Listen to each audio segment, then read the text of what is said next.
dahil sa mga babaeng nakasama at nakilala na niya. Oh, ang sweet, di ba? Please welcome Mr. Sam Melby!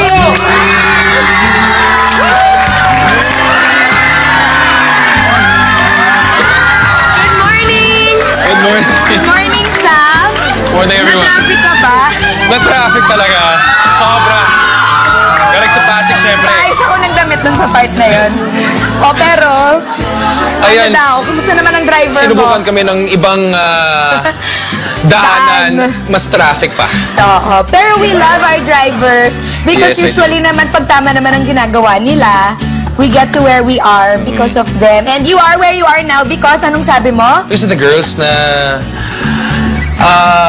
Came into your life. came into my life before. Nararamdaman ko, meron ka ng love life soon. Ha? Soon ba? Oo. Talaga? Hindi ka agree? Hindi ko alam eh. Hindi mo alam? Matagal pa. Matagal O, ito muna. Sa mga sure na tayo, alamin natin tungkol sa mga special girls in your life. Number 1, Tony. Matalino. Witty. Okay. What is one thing that you learned from her? One thing I really learned actually from her is, parang how close she is with her family. Parang, especially with her parents, mas lalo yung parents niya. Parang, yung respeto. Yes. Yung respeto sa kanya. Okay, so Yung mga- respeto sa pamilya at sa Yes. parents lalo. Number 2, Anne.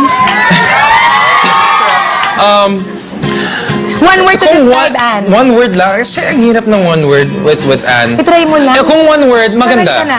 Okay, maganda. What is syempre. one thing that you learned from her? One thing I think I learned is how to be more of a gentleman. Number 3, hi, Marie. One word to describe Marie. Bait.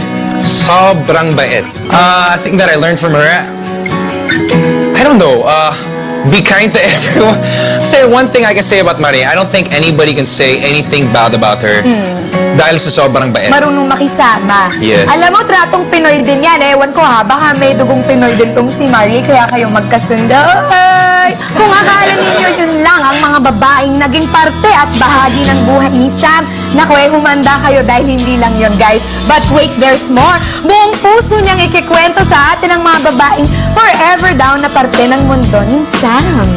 Naku, sino naman kaya ang mga lucky ladies na yan? Let's find out when Simply Case returns.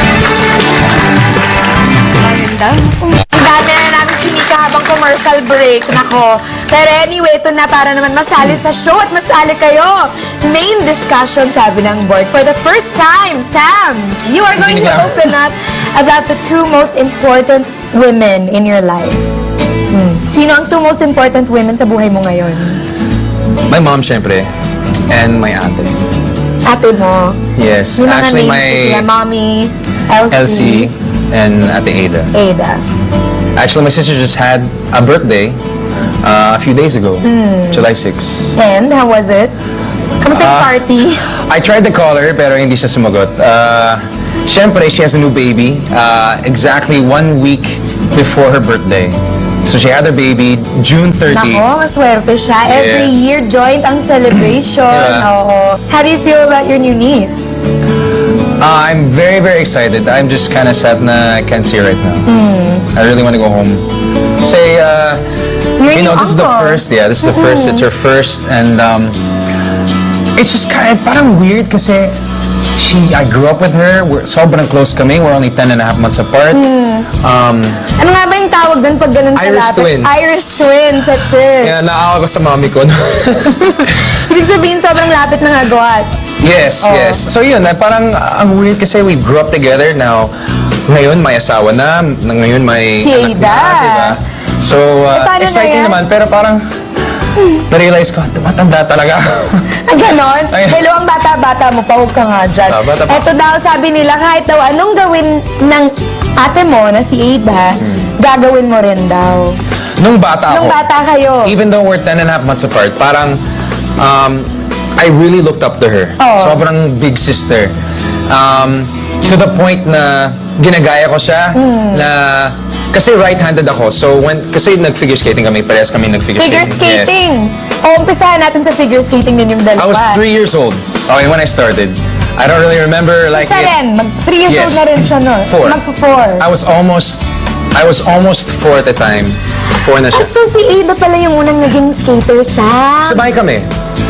Because we own, Pero ikaw kasi ang kilala namin, you own... we have a pond.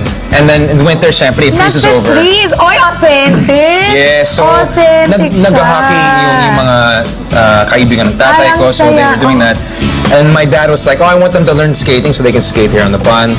And then my mom brought the skating rink, tapos yun.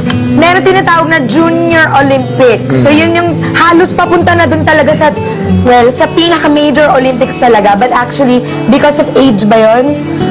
Level-wise. Kasi Level-wise. I was, parang intermediate novice at the time. And then there's senior levels, the Alam mo, level of, big deal yon because ang Junior Olympian, talagang buhay na nila yung sport. Buhay na nila yung training, di ba?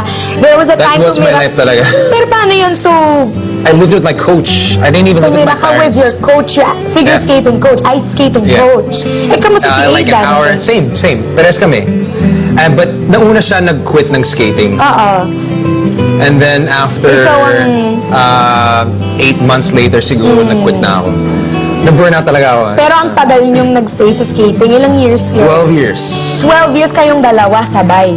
Before this whole showbiz thing, Sam, may times din na nag-aaway kayo ng kapatid mo. Malamang bilang ang mga magkakapatid, ganon. Hindi po ba love-hate relationship? Nag-aaway kami. Oo. Okay. I don't know if you can see this malit na peklat dito. Oo. Galing sa kuko ng ate ko. Nako! Oo. We were on our way to a competition, tapos I was sleeping. Patingin nga. Saan? Dito. Oh, natutulog ka tapos. She woke me up. Sabi niya, ay, that's my spot, ha? Sabi ko, just crawl over. Kasi meron kaming kama sa likod. Sabi, that's my spot. Sabi ko, just climb over. Climb over me kasi natutulog na ako. Sabi, no, move. Just climb over. So she just grabbed me.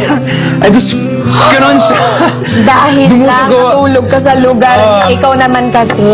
So may mga peklat pa lang na i-include, na i-involve dyan sa mga away. It's good memories, though. Good you know. memories. And what about Mommy Elsie? What are your good memories with her? When I was younger, it was mainly, traveling with the skating. That's what she always did with us. Kasi I lived with my coach, so a lot of times, they became my parents also throughout the week. Tapos I'd see my mom and my dad weekends pala. And then from Friday until Sunday, I'd be with my parents. Weekend. Weekends lang. And